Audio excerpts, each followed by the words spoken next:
Assalamualaikum warahmatullahi wabarakatuh. Salah saudaranya bertemu balik bersama Bosiko Andri bersama podcast dalam acara podcast Padang Pariaman, Bawaslu Padang Pariaman. Kali berbicara tentang seputaran dunia pengawasan kepemiluan bersama Mbok Ilikola, salah satu komisioner Bawaslu Sumatera Barat, yaitu Bang Gaddafi. Gimana Bang Gaddafi, sehat? Alhamdulillah, sehat baik. Alhamdulillah. Bang, sedikit Bang, kita bercerita tentang dunia pengawasan kepemiluan, terutama di yang membenahi divisi Abang tentang DPTB Bang. Setelah sedikit kita bercerita, itu ada pemahaman masyarakat tentang DPTB ataupun DPK ini masih ada juga yang belum memahami mengenai apa itu DPTB dan DPK. Terus kita di pengawasan ini apa sih yang perlu kita awasi mengenai DPTB dan DPK ini? Sedikit dulu mengenai aturannya. Aturan dari DPTB dan DPK ini pada saat pemilu sekarang ini sejak Jadi kan daftar pemilih ini hak warga negara yang sesuai dengan peraturan perundang-undangan sudah memenuhi persyaratan usia 17 tahun, memiliki KTP elektronik dan seterusnya. Nah, karena ini menjadi hak, tentu sebagai penyelenggara negara dalam hal ini teman-teman kita di KPU mesti memfasilitasi dengan baik. KPU memastikan kalau yang bersangkutan sudah memiliki KTP elektronik, kemudian sudah berusia 17 tahun, atau belum berusia 17 tahun tapi sudah menikah secara resmi di kantor urusan agama. Itu yang bagian menjadi teman-teman KPU. Kemudian sebelum ke KPU itu kan ada juga bagian menjadi bagian dari pemerintah daerah setempat melalui Capil, memastikan yang bersangkutan sudah memiliki KTP kan.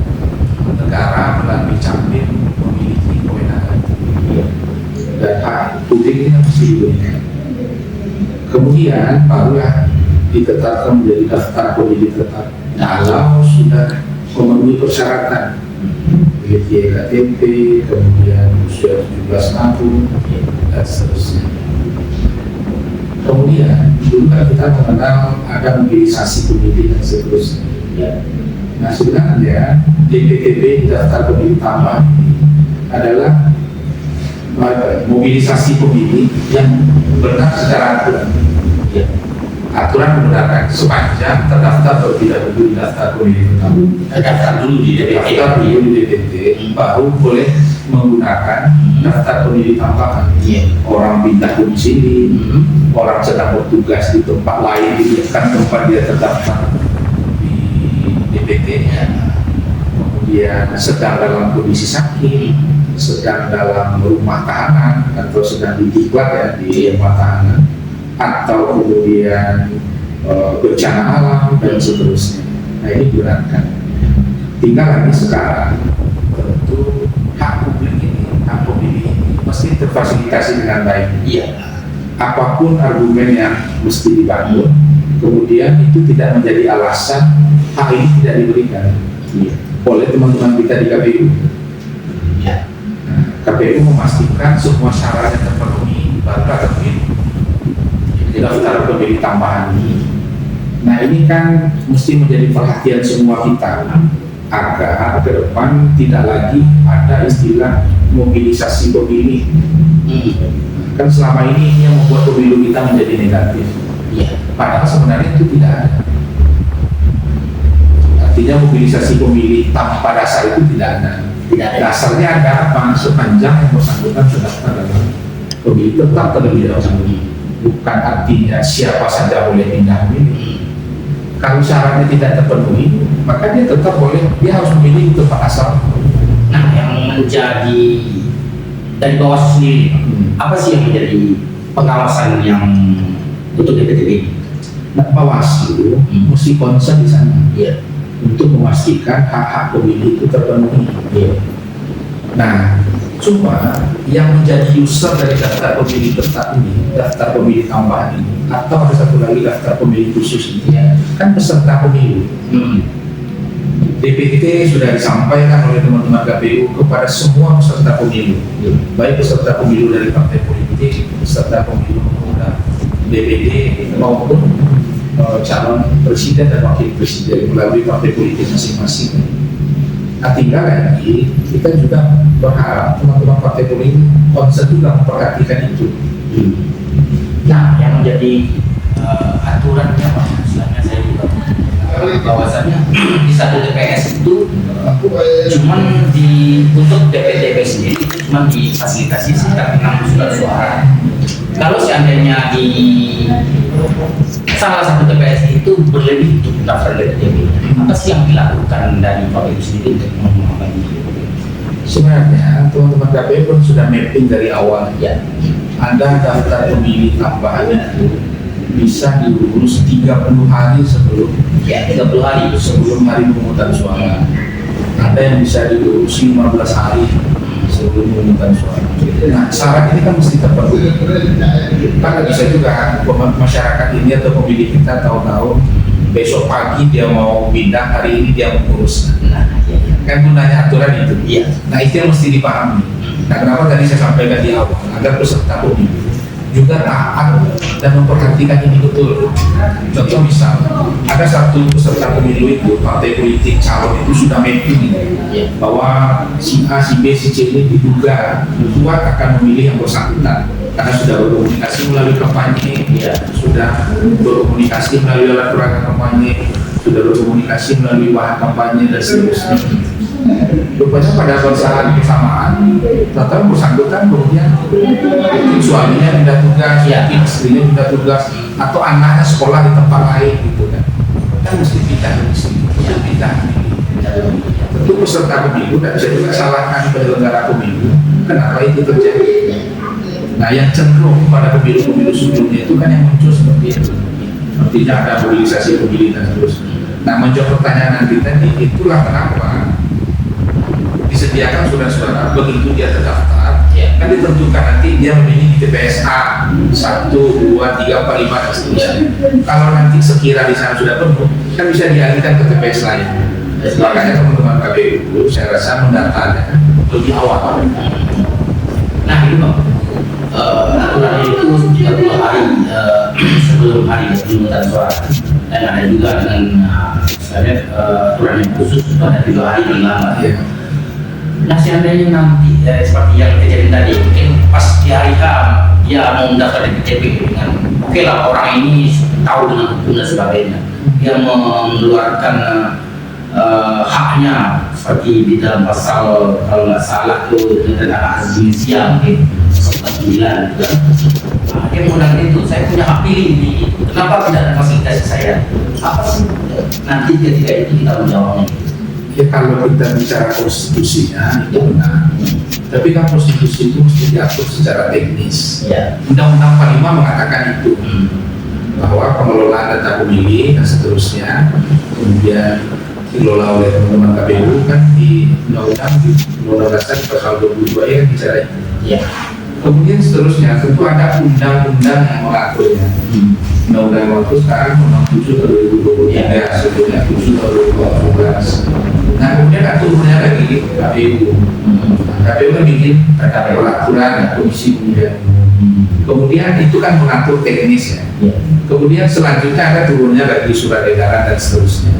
Makanya agar keterpenuhan surat suaranya ada dan sehingga semua hak pilih pemilih ini terfasilitasi, tentu dilakukan pendataan sedari awal agar tidak kocak-kacir di tanggal 14 Februari 2024. Nah, kita di Bawaslu masuk di sana sebenarnya.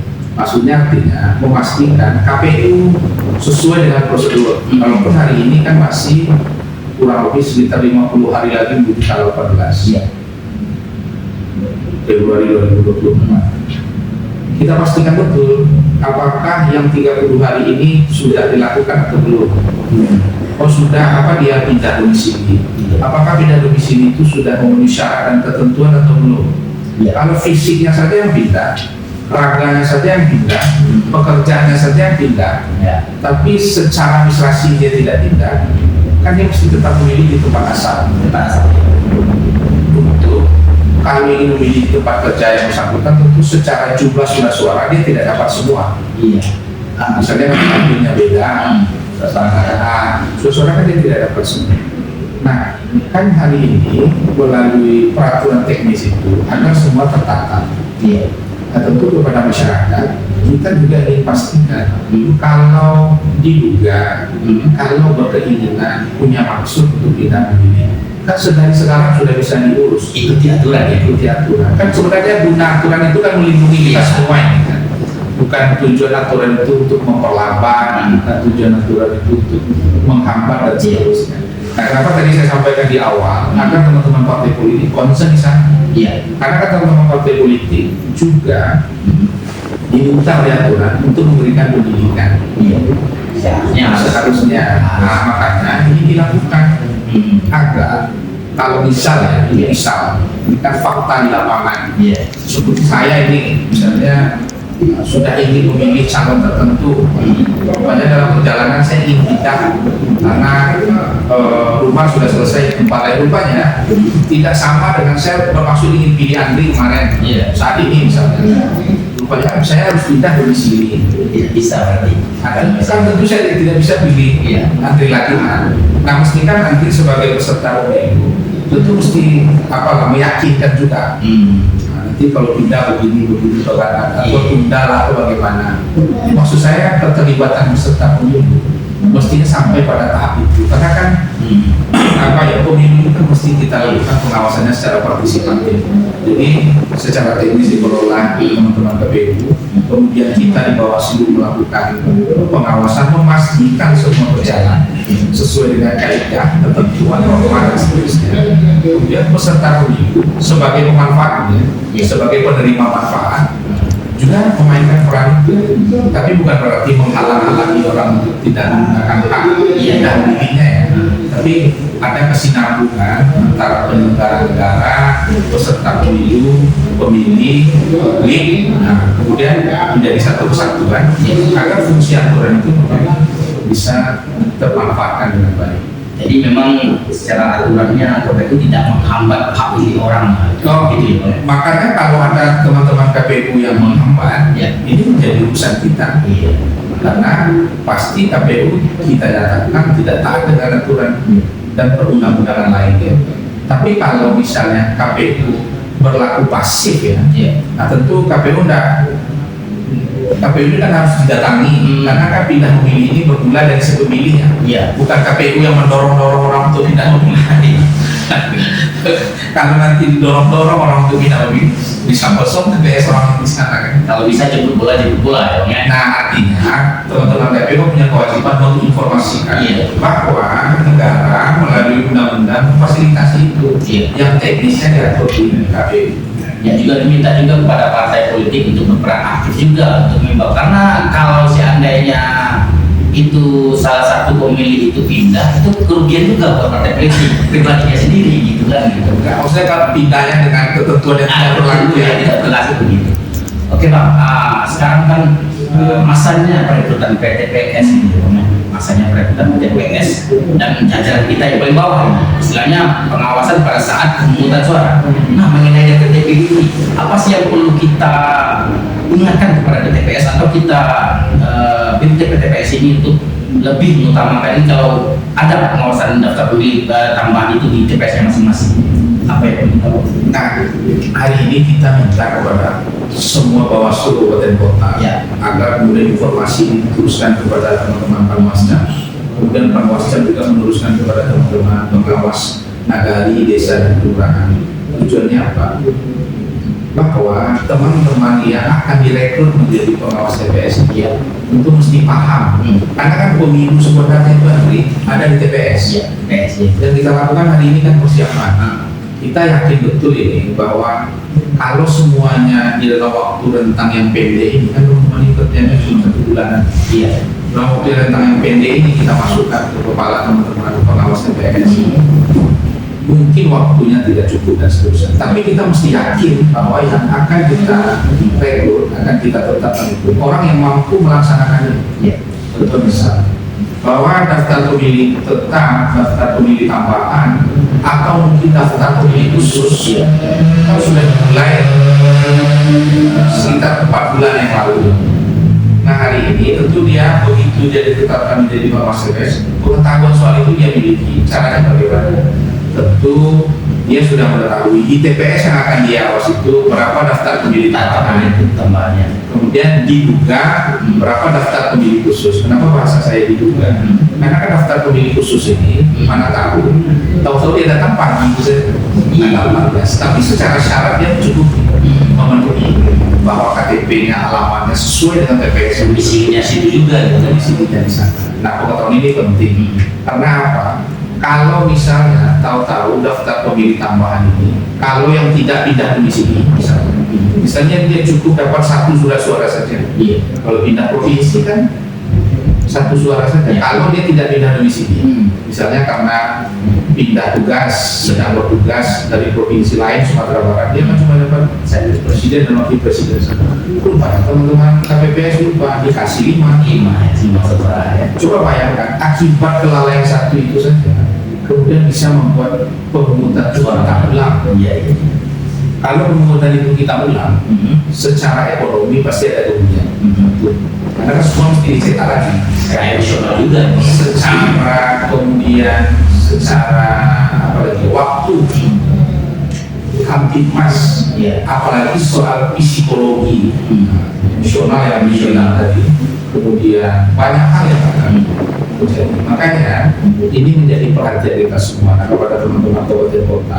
Makanya kita hari ini akan berdiri di kabupaten kota untuk menguatkan ini bahwa dalam rekrutmen PTPS betul-betul dicari orang yang kemudian mampu dan mau. Kalau dia mampu saja, kemudian dia tidak mau, kemudian akan jadi persoalan. Tapi kebiasaannya kalau dia sudah mau, artinya sudah punya niat, sudah berikhtiar, pasti dia akan berusaha mampu. Jadi harus kita cari. Makanya ini betul-betul menjadi concern kita bersama. Dan di dalam TPS juga ada saksi. Kemudian saksi itu ada partai politik, ada DPD, ada pasangan calon presiden dan wakil presiden. Saya rasa si saksi yang akan dikirim oleh semua peserta pemilu harus kemampuannya, kalau tidak bisa melebihi KPPS dan BTPS, minimal sama dengan BTPS dan KPPS. Sebab kalau tidak, ini yang menjadi kekhawatiran kita. Sebab kadang-kadang salah satu potensi suara belang, pelanggaran yang lain bisa saja bermula dari teman-teman saksi, bisa saja bermula dari KPPS, bisa saja bermula dari pengawas TPS. Kalau pengawas TPS tidak menguasai aturan, kalau dia datang saja jam 1 siang, tidak ada lagi ya. Misalnya kadang mesti dia datang dari pagi, atau bekerja sebelum pemungutan suara itu dimulai. Hingga 4 hari itu akan 5 hari sebelum. Iya, itu Bang mungkin kelalaman kita bicara di sekitar 15 menit mungkin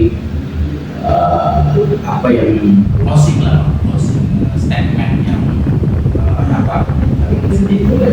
untuk kita jajaran Bawaslu terutama dan kepada masyarakat mengenai aturan mengenai PTB apa baik, saya mungkin tidak hanya bicara soal PTB, kita bicara soal pemilu secara dalam perspektif pengawasan yang kita bingkai dengan tema pencegahan. Jadi semua potensi bisa saja terwujud, baik potensi kecurangan, potensi pelanggaran, potensi apa saja di semua tahapan pemilu. Dan kita sebagai pengawas pemilu mesti menduga, bersangka, membangun kecurigaan bahwa semua orang yang memiliki kepentingan dan memiliki akses dengan pemilu ini berpotensi juga untuk menciptakan pelanggaran pemilu. Makanya sebagai pengawas pemilu kita kan mesti menghambat potensi itu, kemudian tidak terwujud menjadi kenyataan. Caranya bagaimana? Itu dilakukan pencegahan. Pencegahannya seperti apa? Kalau pada peserta pemilu tentu kita rencanakan, kita sampaikan, kita tafsirkan semua peraturan perundang-undangan yang berkaitan dengan pemilu. Pengawas pemilu tidak hanya menguasai soal Bawaslu saja, tapi juga soal teknis kepemiluan, kemudian peraturan perundang-undangan lainnya.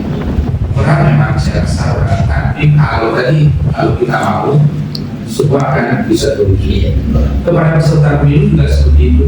Peserta pemilu ini kan orang, pihak, lembaga, institusi, personal yang akan memanfaatkan semua proses pemilu. Buktinya apa? Kenapa dikatakan memanfaatkan? Tadi kita semua difasilitasi negara, surat suara, TPS, fasilitas lain. Tugasnya apa? Tugasnya meyakinkan pemilihnya untuk datang ke TPS. Sebelum datang ke TPS, semua peraturan perundang-undangan itu mesti disesuaikan dengan aturannya. Jangan dia datang karena ini, jangan dia datang karena ada pengaruh, intimidasi dan seterusnya. Ini yang harus kita lakukan. Nah, kita di Bawaslu kepada semua ya, Bawaslu provinsi, kabupaten, kota, panwas di kecamatan, di pengawas di kelurahan, desa dan nagari, kita mesti yakin betul bahwa kita mampu melakukan pengawasan pemilu ini dengan baik. Bahwa di sana ada tantangan ya, pasti. Dan mungkin saya rasa mengelola publik sebegitu luas iya. Kemudian tentu tantangan ini harus kita jadikan value bahwa pemilu kita hari ini menjadi perhatian di dunia. Jadi semua orang hari ini Andri, mata dunia hari ini ke Republik Indonesia. Karena pemilu kita kelola dengan cepat. Kemudian cepat maksudnya begini, satu hari hasil dari pemilu itu kemudian sudah bisa disaksikan oleh siapa saja. Kan penghitungan TPS itu kan para saksi partai dan lain-lain sudah bisa melakukan, tinggal dia jumlahkan nanti. Nah, tentu kita berharap ini terselenggara dengan baik. Nah, kalau publik peserta pemilu siapa saja, setiap orang melihat ada potensi-potensi akan terjadinya pelanggaran itu, ayo sampaikan ke Bawaslu. Karena di kita di Bawaslu tidak ada satupun informasi yang tidak kita lanjuti, sekecil apapun. Nah, tentu sesuai dengan peraturan perundang-undangan. Kita tetap memegang asas keadilan dan asas praduga tak bersalah. Makanya kita berharap juga ini kepada semua publik, peserta pemilu, masyarakat dan semua kita tanpa terkecuali TNI, Polri, teman-teman ASN dan seterusnya. Ayo sama-sama kita taati aturan agar pemilu kita ini tetap menjadi yang terbaik di lima ini. Panjang bercerita dengan Bang Kadafi mungkin karena waktu juga yang memisahkan kita Bang. Untuk selanjutnya mungkin kita akan melakukan pertemuan lagi, podcast lagi pada semuanya warga Indonesia terutama di Padang Pariaman karena kita wilayah kita kerja di Padang Pariaman untuk agar dapat mensukseskan pemilu 2024 ini. Kalau bukan kita yang mensukseskan siapa lagi? Ini alih kita dan alih semuanya. Saya Andi Saputra bersama Kadafi undur diri dulu.